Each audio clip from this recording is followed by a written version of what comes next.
Hi, I'm Craig. And I'm Gina. We are the founders of Blended Together Forever. We started this podcast to give hope and encouragement to blended families. We want to just take a little time to share some of our stories with you.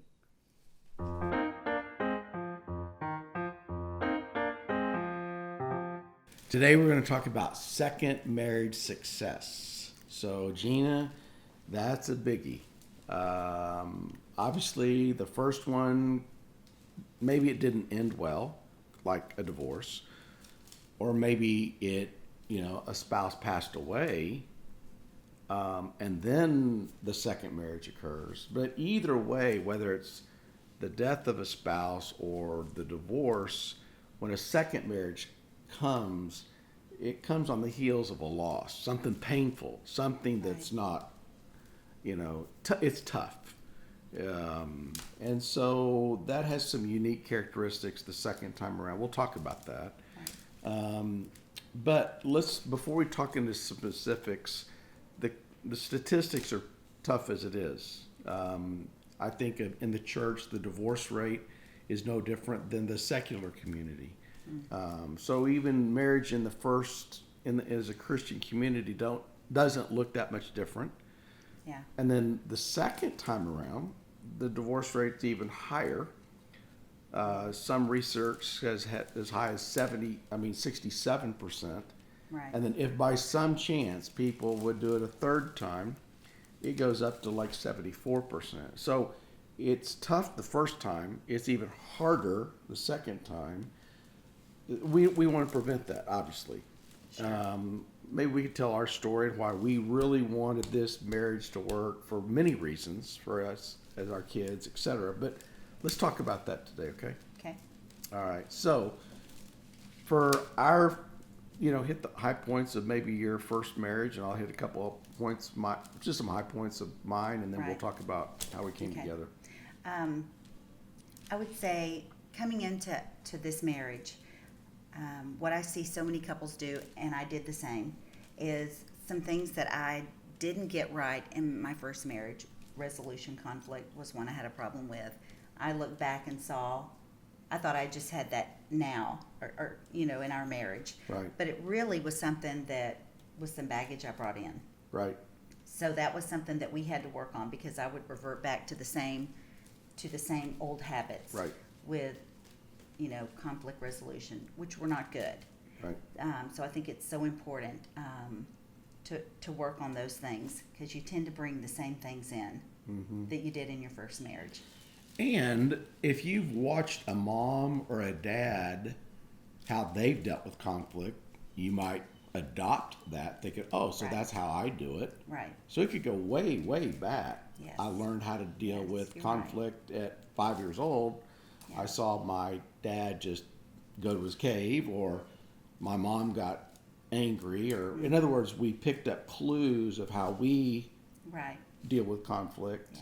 Yeah. So that's one thing. But in a second marriage, there's also some other things, and I'm thinking right now of a repeat behavior that I had that I didn't even know. So the first go around, to deal with some pain, I just buried myself in work, and I was really escaping and trying to deal with some pain or conflict. And then when you and I, second marriage, if we had some issues, I would revert to the same Yeah. type of behavior. Yeah. And then I would also see that as he's pulling away from me. Is he going to leave? Yep. So then those fears come in and take over. And because if you were left in a marriage, then you tend to think, oh my goodness, he's pulling away. This Yep. is going to happen again. So you go into that kind of mode. Yeah. So all kinds of things can start happening where your fears come in and take over, and then you revert to the old ways of conflict resolution. You reverted to, hiding and your work. I was the type that would follow him to his cave. We call it the cave, the study, and want to, have my way of getting something finished and resolved right then and there. Right. It took me a long time to figure out that's not the way to do things. That reminds me of a story I want to tell everybody. And it's a true story. called The Ghost of Marriage Past. I remember hearing the story of a husband and wife that had both, now they were in their second marriage, and this lady's first marriage ended because he traveled, had an affair, the marriage ends up, now she remarries. Her husband comes home one day, he's all excited, he's got a big pay raise, but he's going to have to get on the road twice a week. And all of a sudden, that reminded her of, Right. what? You're in the second marriage. This has nothing to do, but that triggered something in the first marriage. And so Right. those are going to be natural things that come into a second marriage. So Right. if we want to obviously make the marriage successful, you've got to prioritize the marriage over everything else. Right. Which is communication. All right. Go Yes. ahead. Well, Talk.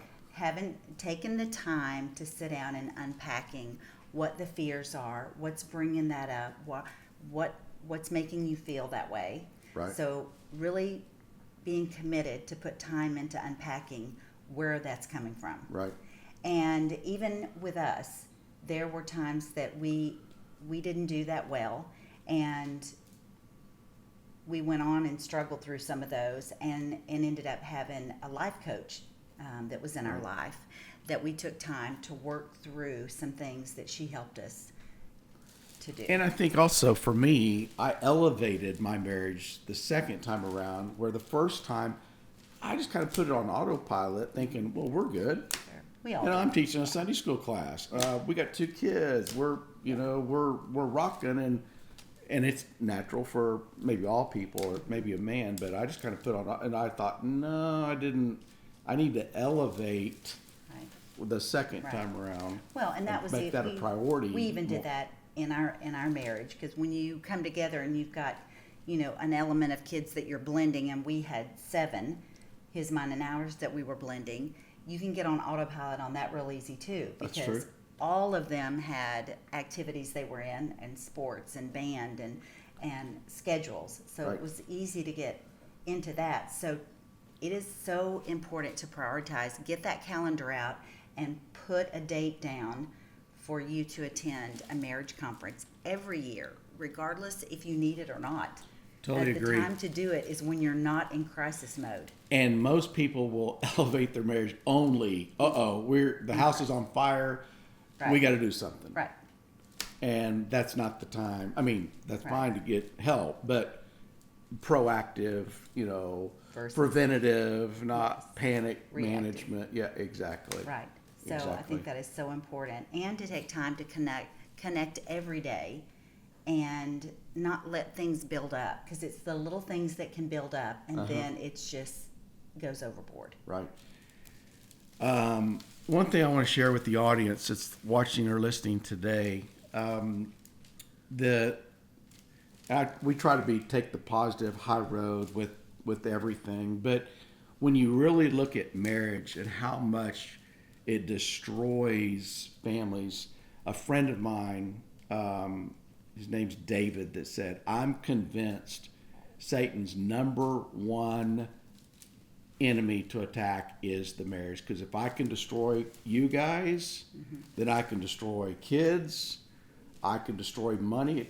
You split everything up 50-50, divorce, lawyers. I mean, it's a domino effect. Right. And so the marriage is huge. And then another thing is that what picture do you send down to your kids or grandkids? Yes. If they've seen something fail, they go, well, that won't work for me. It's even been stated today that some Christian kids don't think marriage is as relevant as it was back in the 50s or the 60s, because they've seen it not work. Yeah. So, but if it's the second time around, even if they've seen something that maybe didn't work the first time, research states that if they see a successful marriage work, like in a blended family, Right. it gives them positive reinforcement on how to do marriage and family. Even if the first one didn't, it gives them a picture. But if it's a continued Right. repeat failure after failure, that's a big one. That's enough just to fight for the marriage to me, right there. It is. And For all the and a, others. and a fight it is. Mhm. It takes time and it takes work, and it takes not 50-50 but 100-100 on Good both point. sides to put into it. Right. And it's not convenient, and there's times when we don't feel like we have time to talk and connect, but we have to make those times to connect, Yeah. to make sure everything is, we're on the same page and things don't get swept under the rug little by little by little. Right. Yeah. If by some chance marriage didn't work the first time, it's typically between the adults, right? Always. Right. Second time around, it may be I'm out of here because of your kids, or you're out of here because of my kids. In other words, that's a big reason we've heard why people do. I just can't handle him and her or theirs or whatever. Yes. How do you prevent that, from happening the second time around? So we have another failed marriage.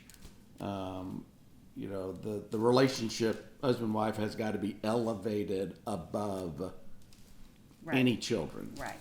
Right. So when mom and dad are on the same page, it usually is a trickle down effect, and And it gives security. it gives security. Right. Exactly. Even if they don't like it, but it gives them some security. Like, I would Yeah. rather have dad on my side, or like the rivalry Yeah. that we talked about. But it actually is giving them a more secure picture from a successful, It healthy is. marriage. And sometimes we could work through those things, and there were some times that we would get stuck and go around the same mulberry bush, and then I think it's okay. It's definitely okay to reach out for third-party help. And it's okay for your kids to know that, because it's saying we care enough to Right. take time and invest into this to work through this. Yeah. And there were a lot of things that we could work through and resolve, but there were some things that we would say, okay, we're just going to agree to disagree, and then if it needed to be worked out, that's when we had a life coach that came in and walked us through some things. Yeah. Every marriage needs grace, but in a second marriage, maybe even an extra dose of grace. Right. Let's talk about just a few points as we close. One point that I would share with everybody is elevate the relationship, elevate the marriage. That's got to become first. And like we've said, if you've seen one that's failed, you may have a tendency to say, they leave the second time even easier, rather than staying there and fight and commit to make it work. But every marriage hits rocks. Every marriage goes through storms, deep valleys at times. What happens when a second marriage gets there, honey? What would be another point that? Well, I that we say didn't share? point two is be sure and reach out and get help. Yeah. That sure saved us in some situations that we couldn't work through. Right. And I think that shows your children that you are willing to work on this and go the extra to make it work. And I would much rather send that signal and that message to our kids than just checking out. Mm-hmm. Right. Great point. And then one other third point to me would just be to totally commit. Right. I think because you and I made a total commitment, not a partial commitment. No, it was total. Total commitment. Whatever it took, divorce was not an option. We may have some storms that we're going through that we don't even know how to deal with right now. Right. But we did. But we were totally committed to make were. this work. Yes, we were. And I think that's in anything. When you look back, sometimes you have to have that resolve. Ahead of time. Right. So it's a predetermined decision that divorce is not an option. We're going to make this work. Right. And be totally committed. Right. So elevate the relationship of marriage, even over the children, second time around.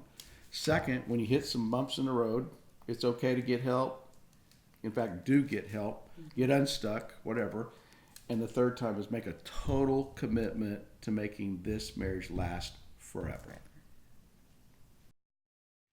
Thanks for listening today. Be sure and follow us on our Facebook page and Instagram at Blended Together Forever. And look for our upcoming events on our website and our resources, the books that we're working on at blendedtogether.org.